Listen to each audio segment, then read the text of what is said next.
Welcome back to Yeah, I Remember Your Ass, the podcast that proves the classroom isn't just about learning equations and analyzing Shakespeare. It's about connections, growth, and sometimes surviving the unexpected. I'm your host, Dallas Brown Jr. Now, these are for my flow. These belong to the show. This is episode 3, where we will continue exploring the reflections and stories of my students have shared with me over the past 17 years.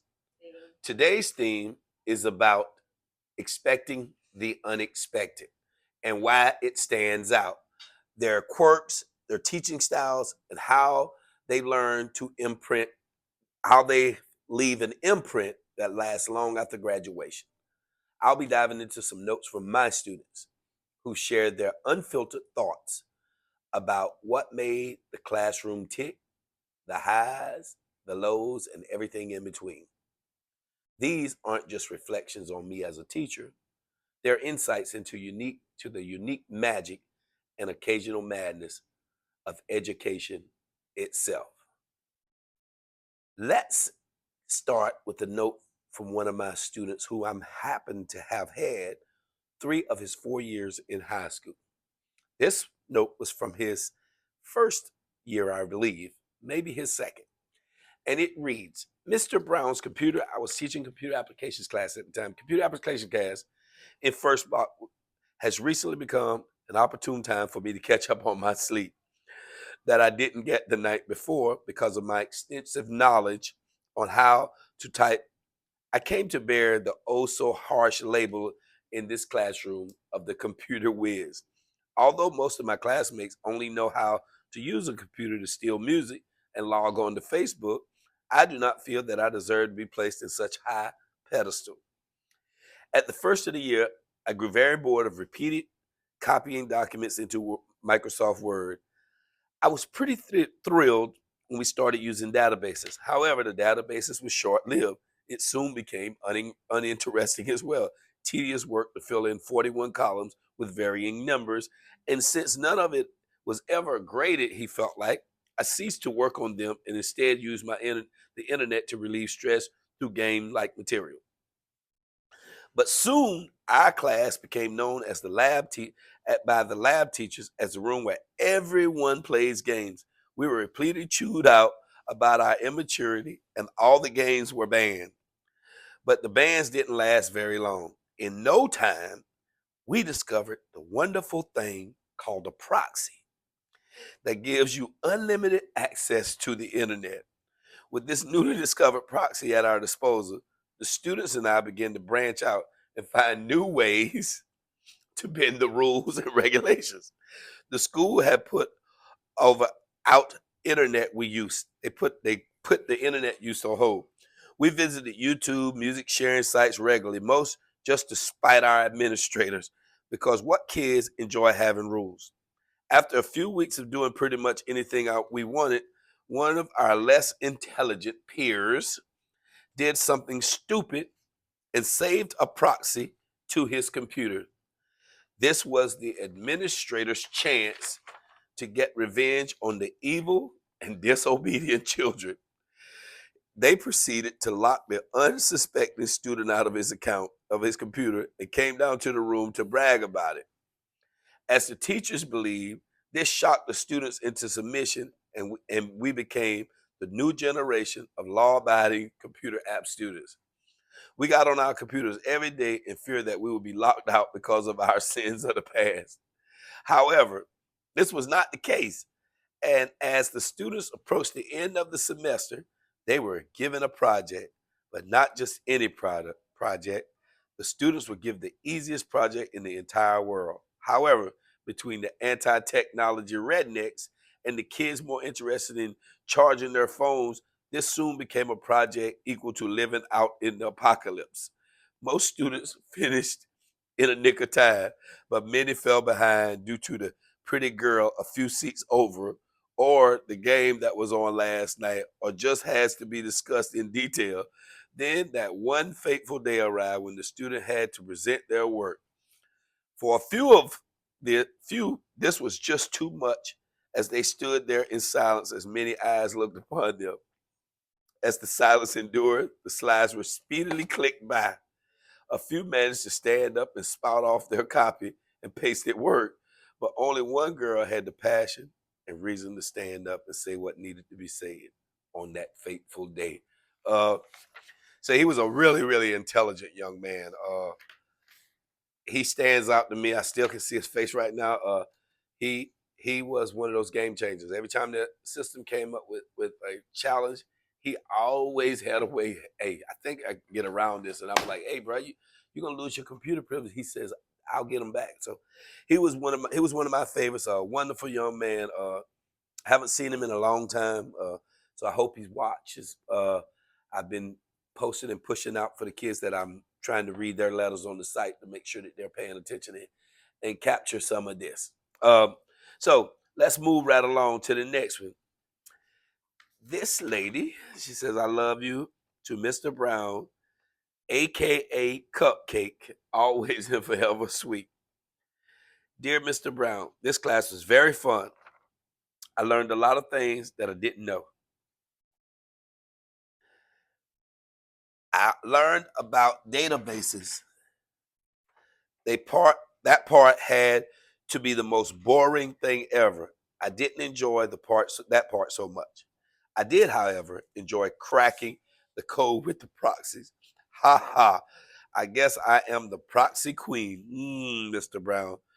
There's no words to describe you. You're absolutely amazing. You made my freshman year easy and enjoyable, and you helped me a lot. So, uh, she wrote something else on the back. She said, when I was going through hell at home, you made it possible for me to have someone to talk to. When I wasn't feeling like myself, and I remember one day I was in a funky mood, and you asked me if I was okay. I said, yeah, but you say, no, you're not. You're not the confident, happy young lady I know. I usually know you to be. That conversation always brings a smile to my face. So keep up the good work. Your job actually has a meaning and a purpose to it. I love you, the proxy queen. Uh, wonderful young lady. Uh, so I'll move on to the next one. This student wrote, Mr. Brown's class, coolest class ever, and teacher. Even though you get on my nerves sometimes, but always make me smile. I can rely on when I need it. Somebody to talk to have when I'm having a bad day. I love you, Mr. Brown, and I love your silly stories. And have a great day. You can be a pain in my butt sometime. And I also hope I'm passing this class. Thanks for being my teacher. Uh, the next one, I'll tell you another thing we're gonna add to the show today is uh, so I've asked some people to send me some questions. Like, what do you think a teacher, some of the craziest things that teachers experience? So I have some questions today. As we get towards the end of the letters, I'll kind of use half of the show to kind of do these questions. I think I have about 20 of them, but I'll only do about 10 of them today to try to get us uh, through this part. Uh, Here's the next letter. I thought this class was fun half the time and boring the other half. The class has helped me learn a lot about computers and some of the programs on it. Mr. Brown is a great teacher. He gets distracted sometimes, but will help you if or when you need it. Oh, I appreciate that. Uh, Here's another young man. Uh, Now, I've seen him recently. Dear Mr. Brown, I thought this class was really fun and educational. You taught us about computers and stuff, but you made it all make sense by explaining it with the real world and what it's for. Plus, I like the grading system in this class. because you graded us as if you were our boss for a job. Like how we acted, how much work we did, and how good it was. I think you should keep doing what you're doing. Sincerely, that young man. Uh, Move to the next one. And it says, for this semester, I thought Mr. Brown's class was really fun. I like how we would play games to help us study. Also, it really helped me out when we uh, looked over PowerPoints during class. Mr. Brown is an amazing teacher who can teach and be your friend at the same time. I really enjoyed this class this semester, and I'm going to miss it. Uh, I, you know, since I've started doing the podcast, it kind of makes me, it brings me back, puts me back, my mindset back in the classroom, and sometimes I get tied up with some of the students. Uh, I'll move on to the next one. This young person said, at first, I thought this class was just going to be an easy class where you just play games all day. But I realized the longer I was in this class that I was way off. It's not a hard class that you have to pay attention and participate if you want to pass. The most important thing I probably learned in here was databases. They helped me help my mom with her dance in with her balance in the bank. Uh, the next one is one of I can't say she's one of my all time favorites because she is. I see her on occasion still, uh, and wow, she has really really grown from the day that she wrote this letter. From what I see now, this young lady back there, so uh, she's she has grown up tremendously. So, dear Mr. Brown, at first, Brown, I did not like your ass. You was just just something else. But when I got used to you just talking shit, I started talking shit back to your ass. But you are a cool ass teacher for real. When I, but when I, or if I see you liking in the back streets, as you say you be, I'ma smack your ass in the back of that ball ass head. But I still love you, your shit talking ass. I might miss you, might not love you.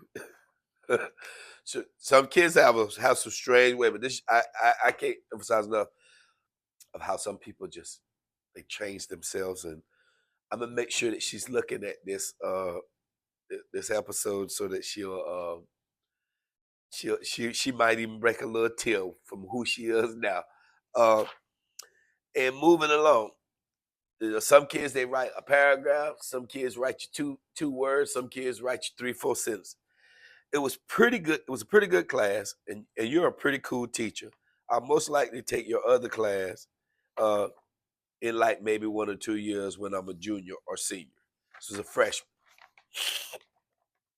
Uh, this young man having a hard time reading it. This class was good. I learned a lot more than I did in any other computer class. You are by far one of my favorite teachers too. Not my favorite classmates for the most part though. Uh, I'm going to move on to this young lady.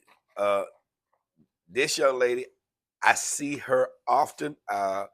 She's actually a Facebook friend, and she recently had a birthday. So I'm going to say happy birthday, but I'm not going to say it to her on here. You know who I'm talking about. Happy birthday, young lady. This is what she wrote.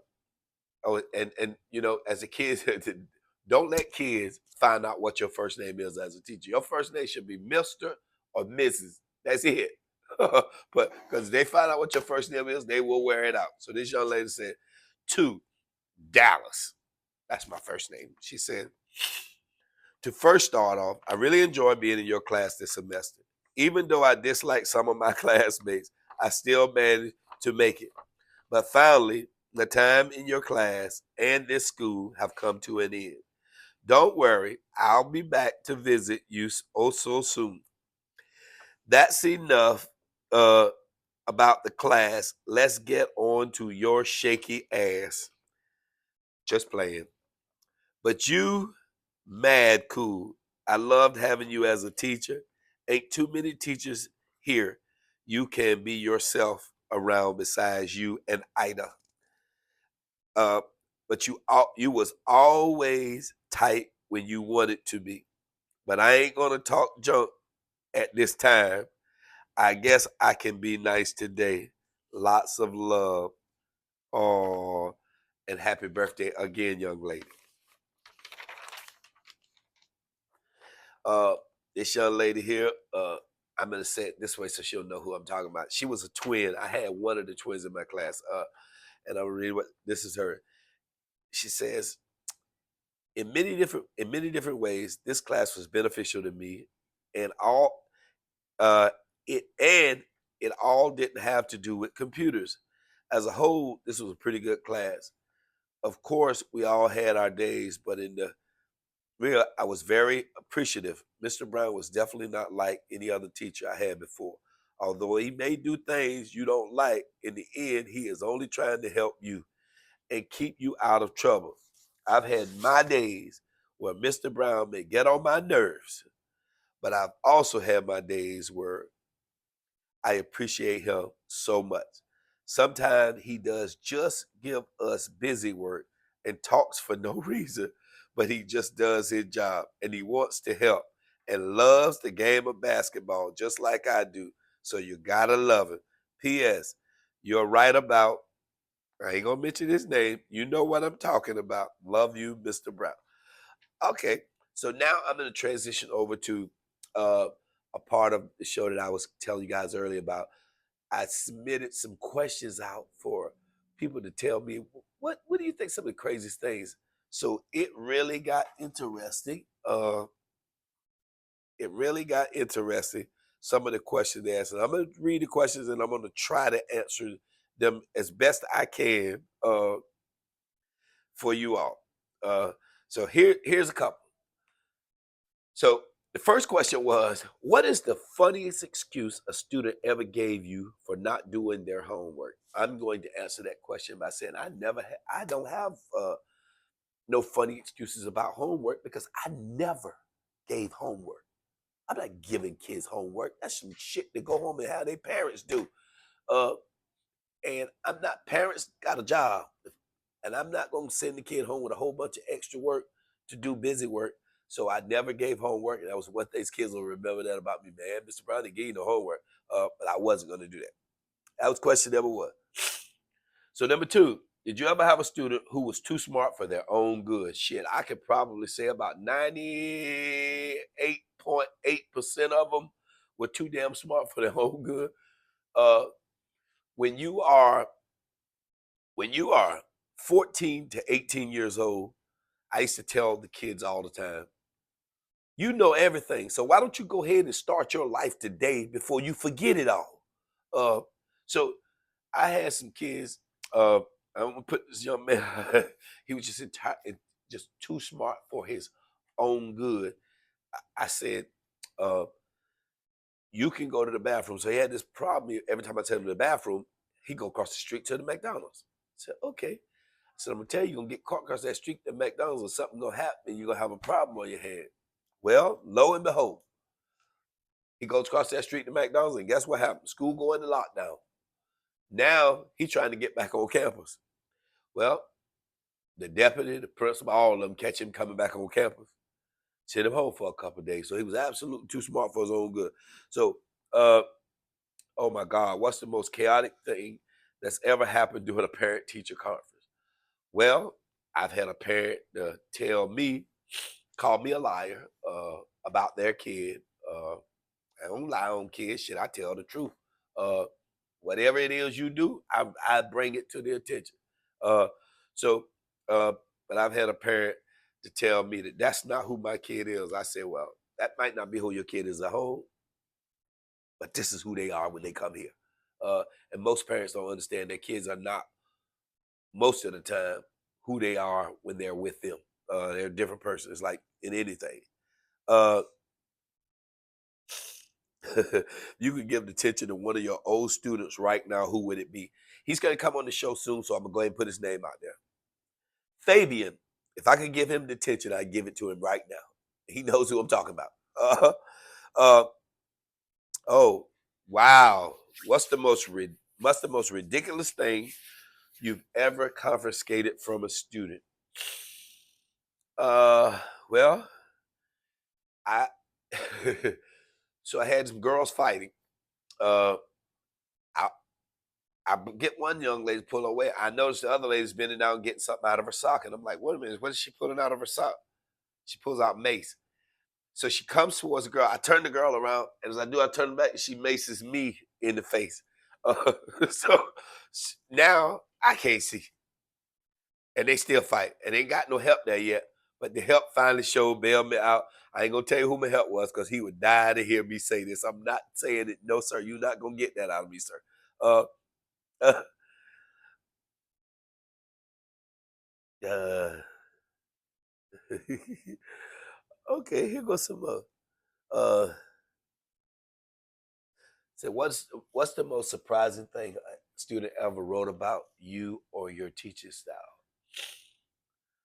I don't know if it's a surprise. I guess I am surprised that kids uh they look at me when I was a teacher like, oh, he the one.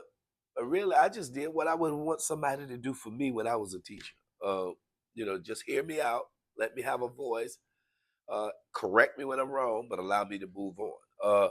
So that's what I could say. Uh, were there notes that made you rethink your approach, your teaching approach? Oh, all the time. I mean, you always second guess yourself.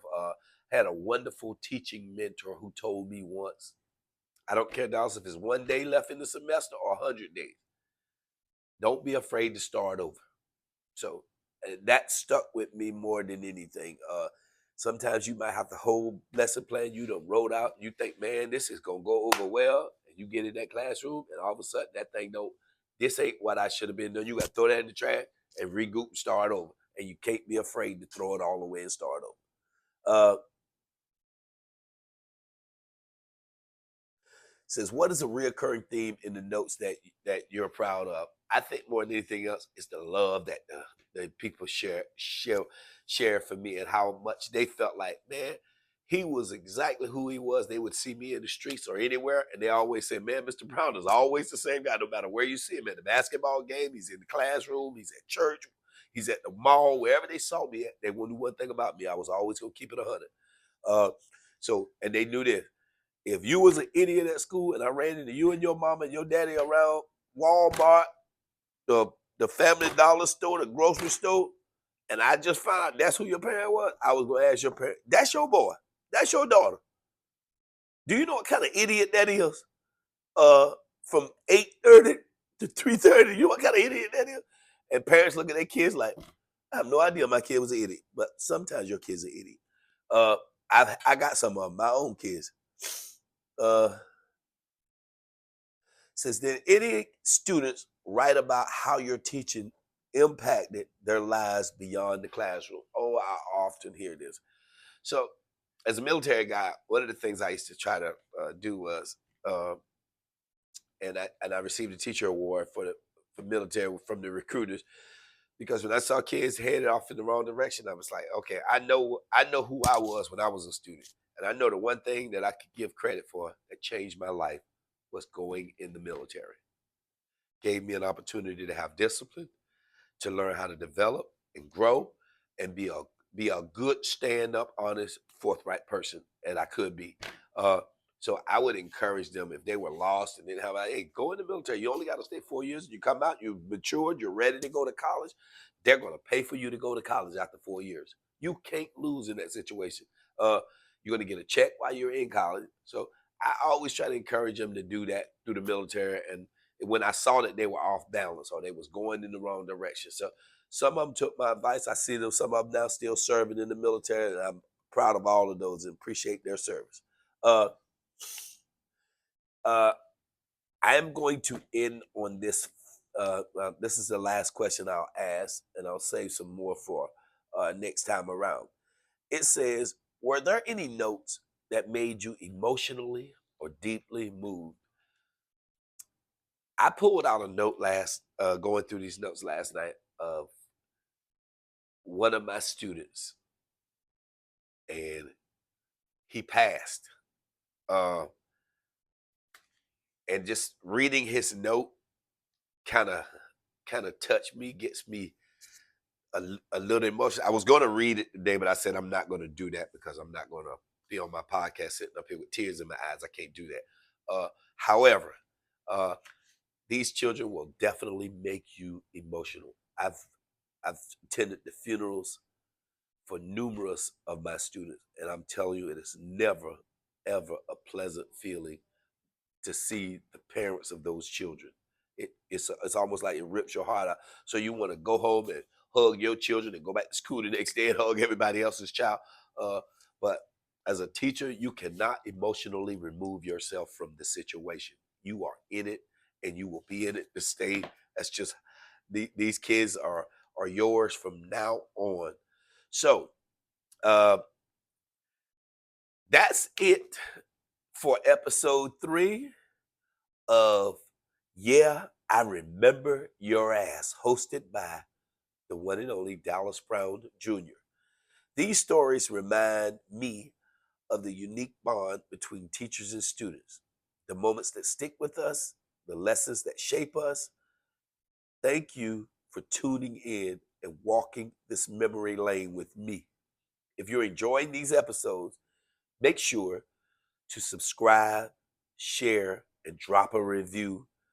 And to my former students, if I've read your note on the podcast, well, trust me, I definitely remember your ass. Thank you.